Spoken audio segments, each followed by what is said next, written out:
Po prilete sme sa vydali na pešiu prechádzku.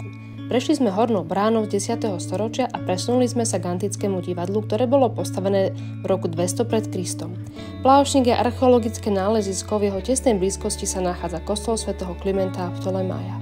Je to miesto pôsobenia prvých študentov Cyrila a Metoda. Po krátkej prechádzke sa dostávame k ikonickému kostolu na útese svätého Jána Kaneo. Kostol svätej Sofie je postavený na základoch metropolitnej katedrály, ktorá bola zničená začiatkom 6. storočia. Kláštor svätého Nauma je pravoslavný kláštor, pomenovaný po svätom Naumovi, žiakovi Cyrila a Metoda. Naum v roku 905 kláštor založil a je v ňom aj pochovaný. Kláštor bol takmer úplne zničený medzi 11. a 13. storočím a obnovený v 16. storočí. Rieka Čierny Drin, ktorá vyviera neďaleko jazera Ohrid, sa práve pri monastériu do jazera vlieva.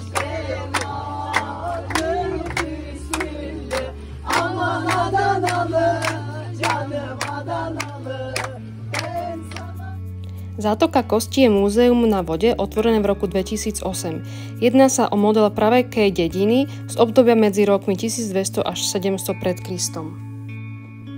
Podobnú dedinu našli potápači v roku 1997 zatopenú pod vodou.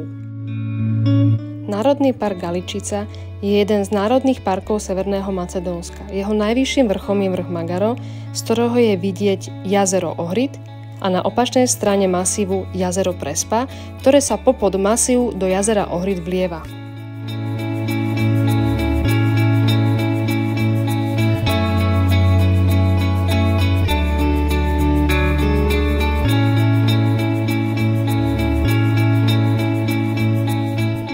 Na Samuelovú pevnosť vedú rôzne chodníčky, na ktorých môžeme stretnúť korytnačky, jašterice, hady, veveričky a iné.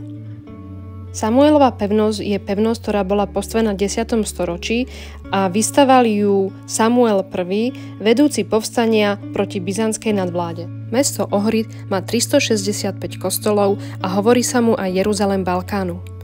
Jazero Ohrid je najväčšie jazero na Balkáne a jeho najhlbší bod je v hĺbke 288 metrov.